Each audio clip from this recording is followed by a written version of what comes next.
Washington, CNN, when Democrats have faced uncomfortable questions about their own bad actors, Sen.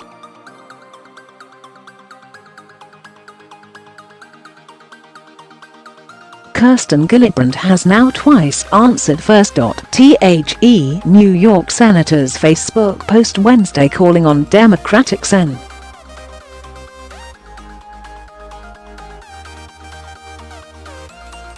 Al Franken of Minnesota to resign in the wake of sexual assault allegations led to dozens more party leaders issuing the same call within hours.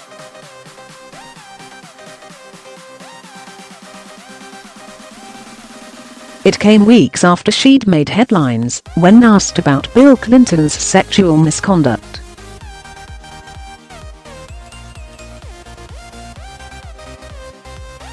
Gillibrand said that, if that misconduct happened today, she'd want Clinton to resign the presidency, widely seen as a prospect for the 2020 Democratic presidential nomination. Gillibrand's moves against leading figures in her own party have positioned her to turn her focus to Republicans and make an aggressive case against Trump.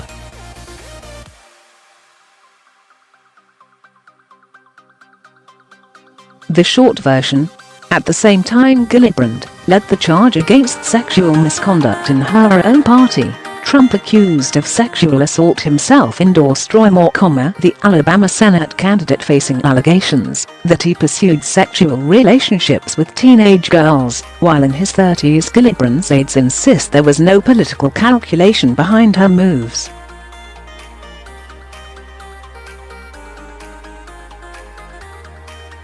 Instead, they see the continuation of her years-long efforts to combat sexual assault in the military and on college campuses.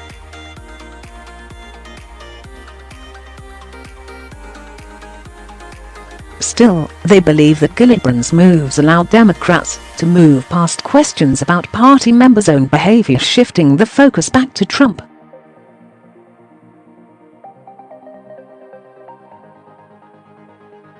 "This really isn't about 2020, said one Democratic strategist who has worked for Gillibrand, who asked for anonymity to speak frankly.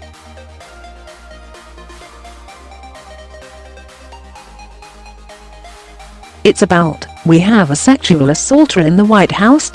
And how do we do something about that? How is that okay? How did that become acceptable?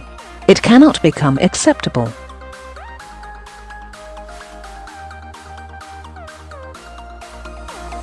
Quote, "In the wake of the election of President Trump, in just the last few months, our society is changing, and I encourage women and men to keep speaking up to continue this progress."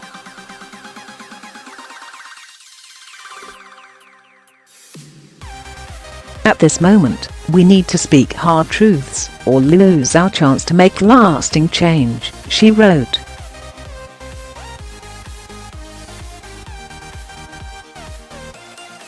But her posture, particularly toward Clinton, has led to a round of questions about why she didn't criticize the former president before Hillary Clinton, who Gillibrand replaced in the Senate in 2009, had lost and the family had faded from the Democratic political scene.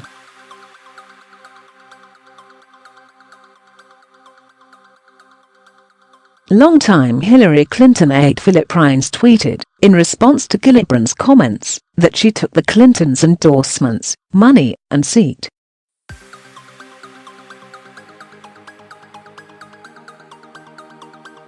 "Hypocrite. Interesting strategy for 2020 primaries," he tweeted. Quote, "Best of luck." Gillibrand called that criticism ridiculous and wrong in an interview with MSNBC last month.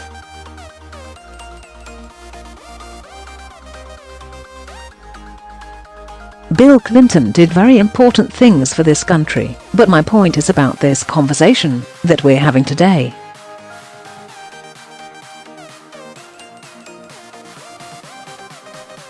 We need to have highest standards for elected leaders, and we have to change what's happening throughout society, and we have to allow people to tell their stories. That's what this is all about," she said.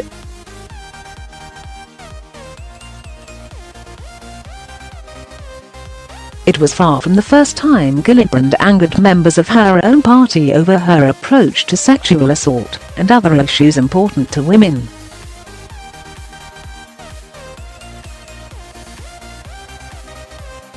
Gillibrand feuded in 2013 with Democratic Senator Carl Levin of Michigan, then the chairman of the Armed Services Committee, over military sexual assault.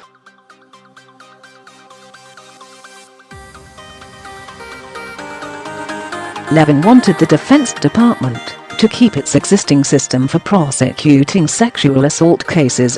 Gillibrand pushed for major reforms.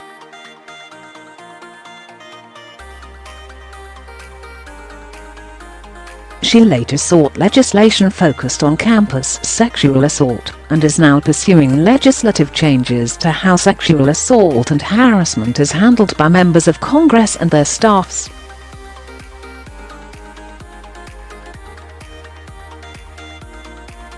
Those efforts have gotten attention outside the political sphere. Gillibrand, more than most politicians, speaks frequently to magazines and websites that cover issues important to women in this year. In particular, regularly sits for podcast interviews.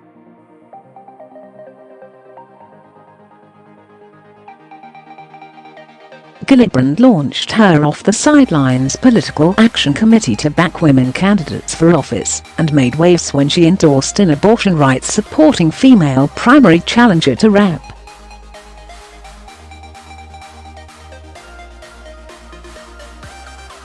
Dan Lipinski of Illinois, who opposes abortion rights. Now that Franken is sidelined, the Democratic strategist who worked for Gillibrand said Trump should be very concerned here.